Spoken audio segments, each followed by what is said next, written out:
నమస్తే, నా పేరు కిరణ్ మై. ఎస్టీవీ న్యూస్ కు స్వాగతం. ముందుగా హెడ్లైన్స్. రైతులు అనుమతి లేనిదే ల్యాండ్ పుల్లింగ్ జరగదు. దళార్లను నమ్మి మోసపోవద్దన్న UDA VC Baburao Naidu. Sairam parlour veg బిర్యానీలో గొంగళి పురుగు. జీవీఎంసీ కమిషనర్ కు ఫిర్యాదు చేసిన బాధితుడు. నమూనాలు సేకరించి తీసుకువెళ్లిన అధికారులు. కొత్తవలస జ్యువెలరీ భారీ కేసును ఛేదించిన పోలీసులు. ఒడిశాకు చెందిన ఎర్రగుళ్ల ముఠా అరెస్టు. చోరీ సొత్తు సగం స్వాధీనం. ఫిబ్రవరి 3, 4, 5 తేదీల్లో విశాఖ ఉత్సవ్. కేంద్ర మంత్రి వెంకయ్యనాయుడు ప్రారంభిస్తారన్న మంత్రి గంటా.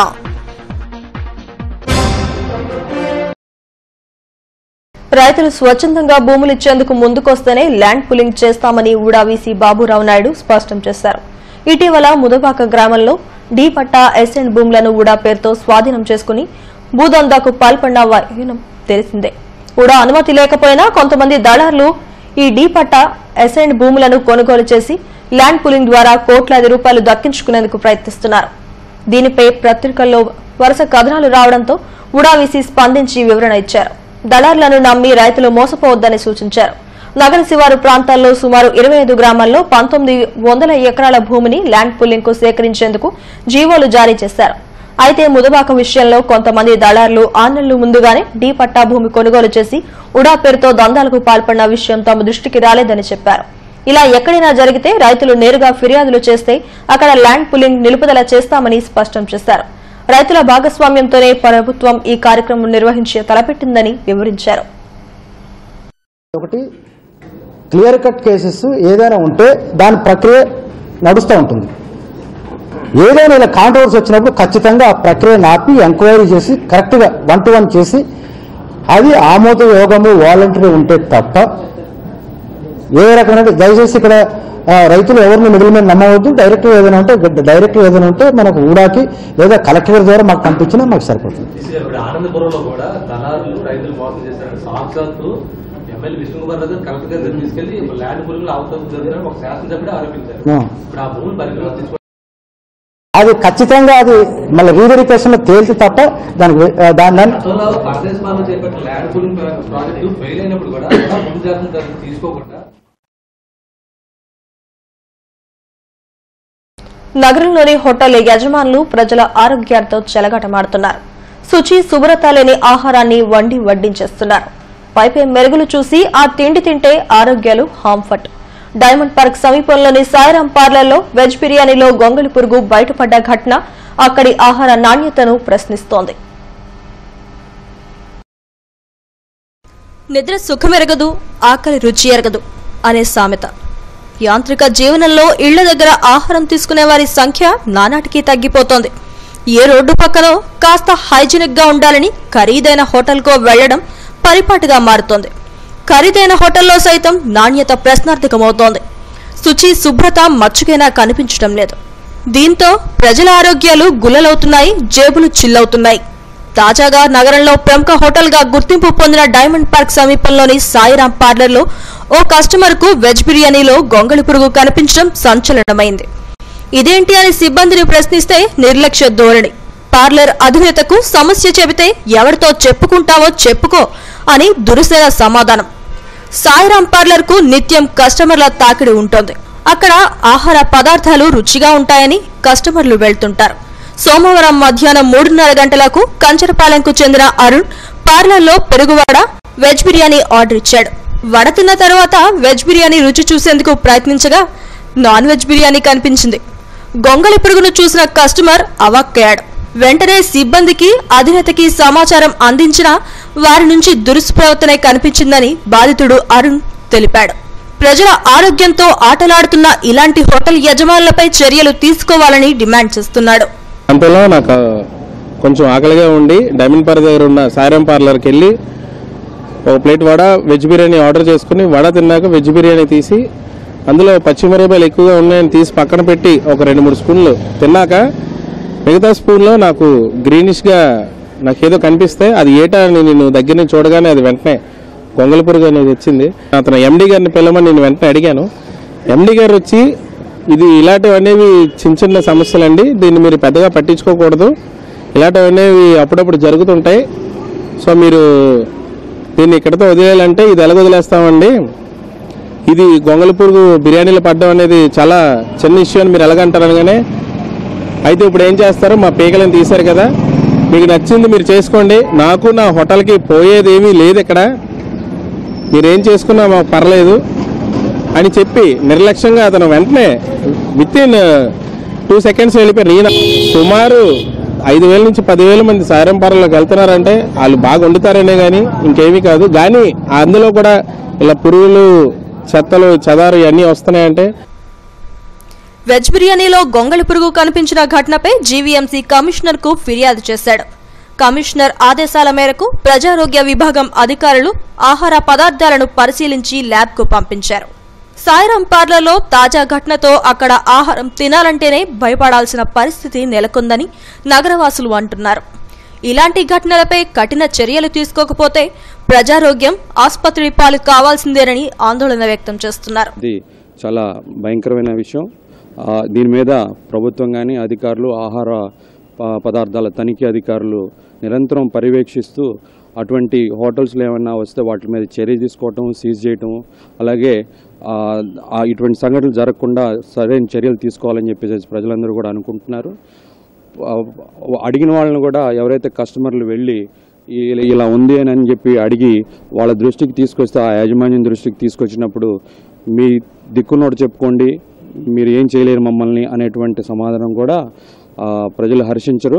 క్వాలిటీ ఫుడ్ అందిస్తున్నారా లేదా, అలాగే పరిశుభ్రంగా పరిసరాల పరిశుభ్రత అవనివ్వండి, ఫుడ్ వండే విధానంలో కూడా పరిశుభ్రత ఉందా లేదా అని అప్పుడప్పుడు చెక్ చేయాలని కోరుకుంటూ, ప్రజలకు ఫ్యామిలీతో పండగల పూట రెస్టారెంట్కి వెళ్ళి తినే ఆనవాయితీ ఉంది. ఇలా జరగడం వల్ల అయితే మాకు కొద్దిగా హోటళ్ల మీద అసహ్య కలిగేటట్టు తీసుకొచ్చారు. నగరంలోని హోటళ్లలో నాణ్యతా ప్రమాణాలను పర్యవేక్షించాల్సిన ప్రజారోగ్య విభాగం అధికారులు తూతూ మంత్రంగా పనిచేస్తున్నారనే విమర్శలు వెల్లువెత్తుతున్నాయి. ఘటన జరిగినప్పుడు స్పందించడం, యజమానుల ఒత్తిడితో ఆమ్యామ్యాలు పుచ్చుకొని మిన్నకుండిపోవడం షరా మామూలవుతుందనే ఆరోపణలు ఉన్నాయి. పర్యవేక్షణ చర్యలు కఠినతరం చేయకపోతే ప్రజల ఆరోగ్యం గుల్లైపోవడం ఖాయంగా కనిపిస్తుంది. కొత్తవలస జ్యువెలరీ షాప్లో భారీ చోరీ కేసును పోలీసులు ఛేదించారు. ఒడిశాకు చెందిన ఎర్రగొండ ముఠా ఈ చోరీకి పాల్పడినట్టుగా నిర్ధారించారు. ఈ ముఠాలో 6 సభ్యులుండగా 4 అరెస్టు చేశారు. పట్టుబడ్డ నిందితుల నుండి కేజీ బంగారం, 1,80,000 నగదు, 30 కేజీల వెండిని స్వాధీనం చేసుకున్నారు. క్రైమ్ డీసీపీ రవికుమార్ మూర్తి కేసు వివరాలను వెల్లడించారు. తగరపు సమీపంలోని కొత్త వలసలో 2015 జూలై 23వ తేదీన ఒక బంగారు షాపులో భారీ చోరీ జరిగింది. షాపు యజమాని శ్రీకాంత్ బంగారు వస్తువులను ఇంటి నుంచి తెచ్చి షాపులో పెట్టేందుకు షట్టర్ లేపాడు. అప్పటికే అక్కడ పొంచి ఉన్న ఒడిశా రాష్ట్రానికి చెందిన ఎర్రగుళ్ల ముఠా శ్రీకాంత్ ను గాయపరిచి సుమారు 6 కేజీల బంగారు వస్తువులను అపహరించుకుపోయారు. ఈ కేసు పోలీసులకు సవాలుగా మారింది. ఒడిశాకు చెందిన ఈ ఎర్రగుళ్ల ముఠా గుట్టురట్టు చేసేందుకు పోలీసులకు 1.5 ఏళ్ల సమయం పట్టింది. అయితే ఈ కేసులో ఒడిశా రాష్ట్రం పురంజికోట గ్రామానికి చెందిన సారంగి ప్రధాన్, అతని సోదరుడు రిమో ప్రధాన్, వీరికి సహకరించిన రాజాపు వెంకటేష్, దాసరి ఈశ్వరులను అరెస్టు చేశారు. వీరి నుంచి కేజీ బంగారు ఆభరణాలు, 1,80,000 నగదు, 30 కేజీల వెండి వస్తువులను స్వాధీనం చేసుకున్నారు. ఈ కేసులో మరికొంతమందిని అరెస్టు చేయాల్సి ఉందని, మిగతా బంగారాన్ని రికవరీ చేస్తామని క్రైమ్ డీసీపీ రవికుమార్ వెల్లడించారు.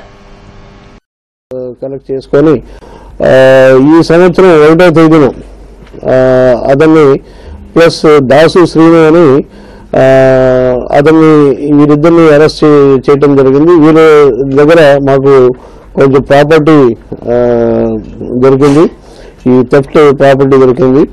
సో అక్కడ ఆ తర్వాత మాకు తెలిసింది ఏంటంటే ఈ అఫెన్స్ మొత్తం స్కీమ్ చేసింది బిమ్మో ప్రధానని అతన్ని ఇప్పుడు అరెస్ట్ చేయడం జరిగింది.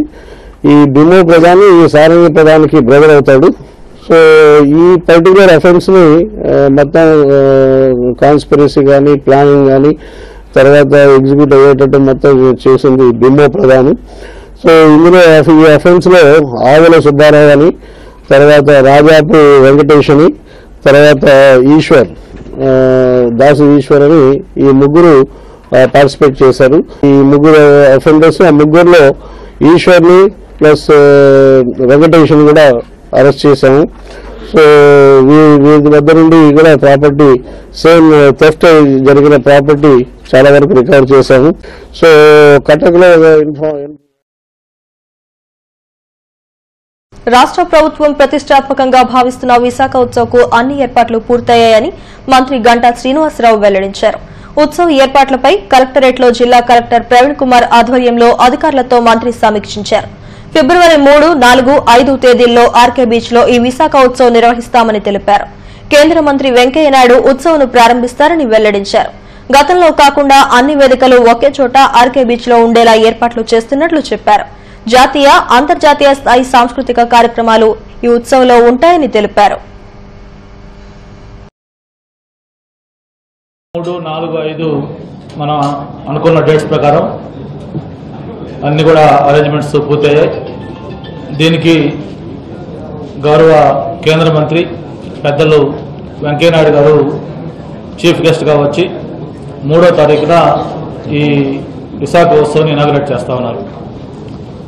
ఆయనతో పాటు మన ఆంధ్రప్రదేశ్ అసెంబ్లీ స్పీకర్ కోడెల శివప్రసాదరావు గారు, అలాగే పెద్దలు కేంద్ర మంత్రివర్యులు సుజనా చౌదరి గారు, వారితో పాటు రాష్ట్ర మంత్రులు, ఇతర ప్రముఖులందరూ కూడా ఈ విశాఖ ఉత్సవంలో పాల్గొంటా ఉన్నారు. గత సంవత్సరం ఏదైతే విశాఖ ఉత్సవం మనం కండక్ట్ చేసినప్పుడు పబ్లిక్ నుంచి వచ్చిన రెస్పాన్స్, ముఖ్యంగా స్టూడెంట్స్, మహిళలు, యూత్ పెద్ద ఎత్తున పాల్గొనటం, ప్రతి సంవత్సరం కూడా క్రమం తప్పకుండా ఈ విశాఖ ఉత్సవం చేయాలని చెప్పని అప్పుడు డిసిషన్ తీసుకోవటం, అంతేకాకుండా ఆ రోజు ముఖ్య అతిథి ఈ విశాఖ ఉత్సవాన్ని ఒక స్టేట్ ఫెస్టివల్గా కూడా డిక్లేర్ చేయడం జరిగింది.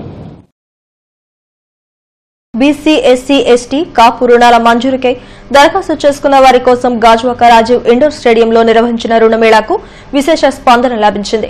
జోన్ 5 పరిధిలోని ఆయా వార్డులకు చెందిన నిరుద్యోగులు, యువతీ యువకులు పెద్ద సంఖ్యలో తరలిరావడంతో ఆవరణం కిక్కిరిసిపోయింది. ఈ సందర్భంగా జెడ్సీ రమణ మాట్లాడుతూ రుణాలు పొందేందుకు గతంలో ప్రకటన జారీ చేయడం జరిగిందని, దీనికి అన్ని ప్రాంతాల నుండి విశేష స్పందన లభించిందని అన్నారు. దరఖాస్తులు క్షుణ్ణంగా పరిశీలించిన తర్వాతే బ్యాంకర్లకు అందజేస్తామని తెలిపారు. బ్యాంకర్లు రుణాల మంజూరుకు ముందుకు వస్తే ప్రక్రియ వేగవంతం అవుతుందని చెప్పారు. మన యువతరానికి అలాగే వారు ఆర్థిక పరంగా అభివృద్ధి చెందేందుకు గాను BC corporation, Kapu corporation, SC corporation, minority corporation వారి ఆధ్వర్యంలో ఈ రోజున ఇక్కడ మనం రుణమేళా ఏర్పాటు చేయడం జరిగింది.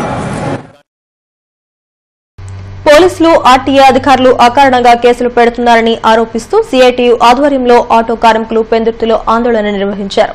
ఈ సందర్భంగా సీటు నేత అప్పలరాజు మాట్లాడుతూ రవాణా శాఖ ఫీజులను అమాంతంగా పెంచడంతో ఆటో కార్మికులు దిక్కుతోచని స్థితిలో పడ్డారని అన్నారు. నూతన రోడ్డు రవాణా బిల్లు గుదిబండగా మారిందని అన్నారు. అపరాధ రుసుముల పేరుతో నడ్డి విరుస్తున్నారని, ఈ విధానాలను మానుకోకపోతే ఉద్యమిస్తామని హెచ్చరించారు. మొత్తం ఉదయం 6 నుండి 9 గంటల వరకు ట్రాఫిక్ ఎస్సీ గారు కేసులు రాస్తున్నారు. ఇది అన్యాయం.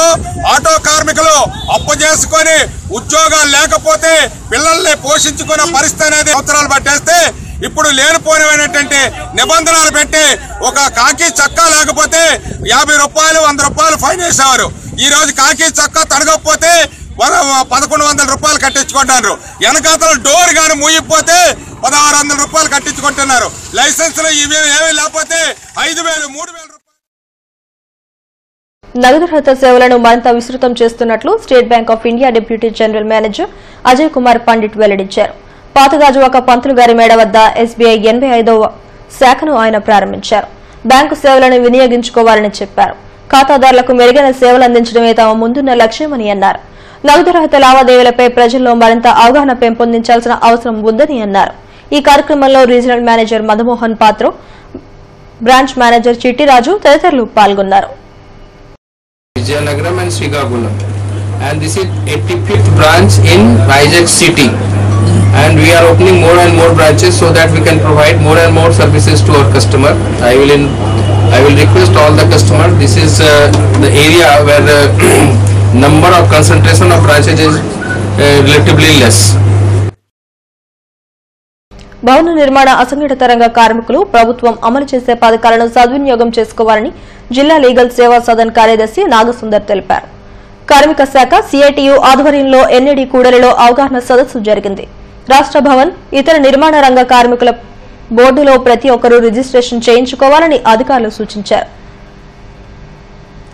వాళ్ళకి కాంపెన్సేషన్ ఇవ్వడం జరుగుతుంది. అలాగే ఆ విషయాల గురించి ఆఫీసర్ సూర్యారావులు తెలిపారు.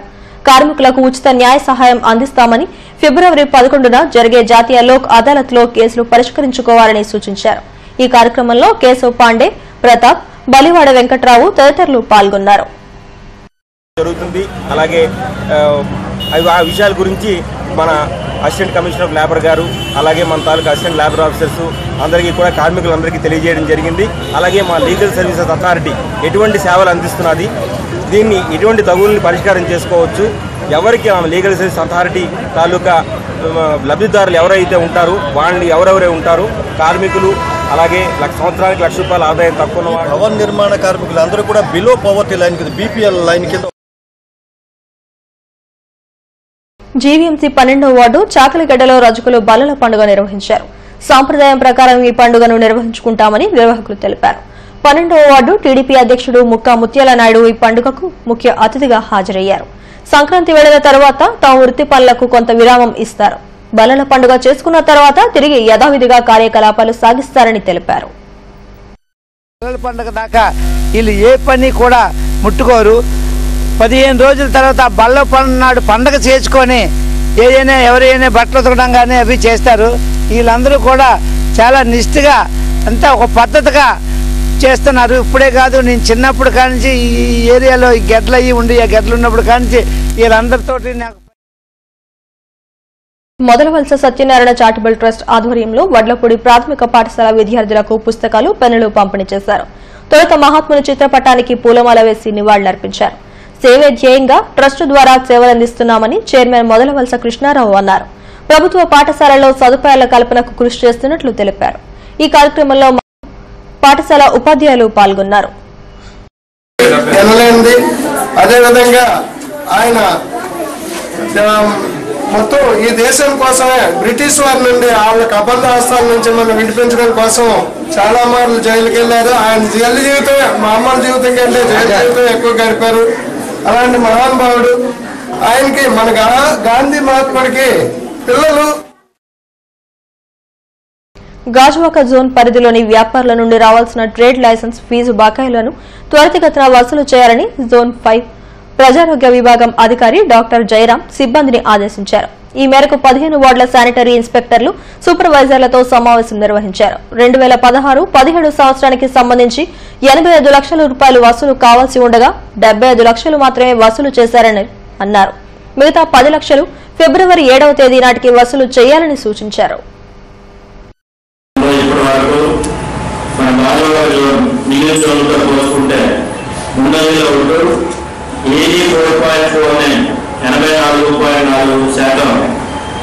ఇష్యూ చేయడం జరిగింది, ఇవ్వడం జరిగింది. ఏదైతే బ్యాలెన్స్ ఉన్నాయో ఈ బ్యాలెన్స్ వసూలుని ఈ నెల. కాపు కార్పొరేషన్ రుణమేళా కమిటీలో గాజువాక ఇన్ఛార్జిగా మంత్రి మంజులను నియమించారు. ఈ సందర్భంగా ఆమె మాట్లాడుతూ కాపుల అభ్యున్నతి కోసం ప్రభుత్వం కృషి చేస్తుందని అన్నారు. ఎన్నికల్లో ఇచ్చిన హామీ ప్రకారం సీఎం చంద్రబాబు వారి సంక్షేమానికి అధిక ప్రాధాన్యం ఇచ్చారని అన్నారు. రుణాల మంజూరులో గత ప్రభుత్వాల కన్నా టీడీపీ ప్రభుత్వం ఎక్కువ మంజూరు చేసిందని అన్నారు. నిర్ణయించడం అయింది. అలాగే ఇప్పుడు మన అధినేత నారా చంద్రబాబు నాయుడు గారు ఆదేశాల మేరకు బీసీ, మైనారిటీ, కాపు కార్పొరేషన్ అందరికీ కూడా అట్టడుగు వర్గాలకి, పేదలందరికీ లోన్లు అందుబాటులో ఉండాలని, ప్రతి ఒక్కరికి పేదలందరికీ లోన్లు సాయంగా ఉండాలని ఈనాటి తెలుగుదేశం పార్టీ నారా చంద్రబాబు నాయుడు గారు ఈ లోన్ల గురించి పెట్టారు. లోన్ల మీద ఈరోజు ఏంటంటే వివిధ బ్యాంకు నుంచి వచ్చి బ్యాంకు మేనేజర్లు కూర్చోబెట్టి ఈరోజు బ్యాంకులకు ఎవరైతే లోన్ పెట్టుకున్నారో వాళ్ళు ఇంటర్వ్యూ చేయడం అవుతుంది. ఈ రైల్వే బడ్జెట్లో విశాఖకు ప్రత్యేక రైల్వే జోన్ ఇవ్వాలని కోరుతూ డీఆర్ఎం కార్యాలయం ఎదుట ఏయూ విద్యార్థులు ఆందోళన నిర్వహించారు. ప్రత్యేక హోదా ఉద్యమాన్ని ప్రభుత్వం ఉక్కుపాదంతో అణిచివేస్తుందని, అలాగే విశాఖ రైల్వే జోన్ అంశాన్ని కూడా తొంగలో తొక్కే ప్రయత్నం చేస్తోందని ఆరోపించారు. ఈ బడ్జెట్లో రైల్వే జోన్ ఇవ్వాలని, లేని పక్షంలో ఓట్ల రూపంలో ప్రభుత్వాలకు తగిన గుణపాఠం చెబుతామని హెచ్చరించారు. ఏయూ విద్యార్థి సంఘం నేతలు హేమంత్ తదితరులు పాల్గొన్నారు. చేయడంతో యువత మేము ఎన్ని మంది అయితే ఎలక్టెడ్గా తక్కువ మంది ఒక 4-5 మంది వచ్చి ఇక్కడ రిప్రజెంటేషన్ ఇవ్వడానికి వచ్చాం. ఇక ఈరోజు డిఆర్ఎం గారికి, మేడం గారికి, రైల్వే మంత్రి గారికి తప్పకుండా ఆంధ్ర నుంచి ఎంపికైనటువంటి రాజ్యసభ సభ్యుడు సురేష్ ప్రభాకర్ ప్రభు తక్షణమే ఈ యొక్క ఆంధ్రకు న్యాయం చేసి ఫౌండేషన్ వారి వెదర్ రిపోర్ట్. విశాఖ జిల్లా మత్స్యకారులకు రిలయన్స్ ఫౌండేషన్ వారి సముద్ర వాతావరణ సమాచారం. ఫిబ్రవరి 1 గాలి వేగం ఉదయం సాయంత్రం 16 నుండి 18 కిలోమీటర్లు, రాత్రి 14 నుండి 16 కిలోమీటర్లుండవచ్చును. గాలి దిశ ఉదయం ఉత్తర దిశగా, సాయంత్రం ఈశాన్య దిశగా, రాత్రి వాయువ్య దిశగా ఉండవచ్చును. అలల ఎత్తు ఉదయం సాయంత్రం రాత్రి 4 నుండి 5 అడుగులుండవచ్చును. ఆకాశం ఉదయం సాయంత్రం రాత్రి నిర్మలంగా ఉండవచ్చును. ఫిబ్రవరి 2 గాలి వేగం ఉదయం 16 నుండి 18 కిలోమీటర్లు, సాయంత్రం 8 నుండి 10 కిలోమీటర్లు, రాత్రి 16 నుండి 18 కిలోమీటర్లుండవచ్చును. గాలి దిశ ఉదయం సాయంత్రం రాత్రి పశ్చిమ దిశగా ఉండవచ్చును. అలల ఎత్తు ఉదయం సాయంత్రం రాత్రి 4 నుండి 5 అడుగులుండవచ్చును. ఆకాశం ఉదయం సాయంత్రం రాత్రి నిర్మలంగా ఉండవచ్చును. మత్స్యకారులకు సూచన. ఇంకోయిస్ వారి గణాంకములను బట్టి రాగల 2 రోజులు సముద్ర వాతావరణం సాధారణ పరిస్థితుల్లో కొనసాగుచున్నది. కావున మత్స్యకారులు వేటకు వెళ్లవచ్చును. హెడ్లైన్స్ మరోసారి. రైతులు అనుమతి లేనిదే ల్యాండ్ పులింగ్ జరగదు. దళార్లను నమ్మి మోసపోవద్దన్న UDA VC Baburao Naidu. Sairam parlour veg బిర్యానీలో గొంగళి పురుగు. జీవీఎంసీ కమిషనర్ కు ఫిర్యాదు చేసిన బాధితుడు నమూనాలు సేకరించి తీసుకువెళ్లిన అధికారులు. కొత్తవలస జ్యువెలరీ భారీ కేసును ఛేదించిన పోలీసులు. ఒడిశాకు చెందిన ఎర్రగుళ్ల ముఠా అరెస్టు, చోరీ సొత్తు సగం స్వాధీనం. ఫిబ్రవరి 3, 4, 5 తేదీల్లో విశాఖ ఉత్సవ్. కేంద్ర మంత్రి వెంకయ్యనాయుడు ప్రారంభిస్తారన్న మంత్రి గంటా. శుచి శుభ్రం లేకుండా వడ్డించేస్తున్న హోటల్ నిర్వాహకులు. ప్రజల ఆరోగ్యంతో చెలగాటం. సాయిరాం పార్లర్లో వెజ్ బిర్యానీలో గొంగళి పురుగు. వివరాలు దరువులో. ఈ వార్తలు ఇంతటితో సమాప్తం. మరిన్ని వార్తా విశేషాల కోసం చూస్తూనే ఉండండి STV న్యూస్.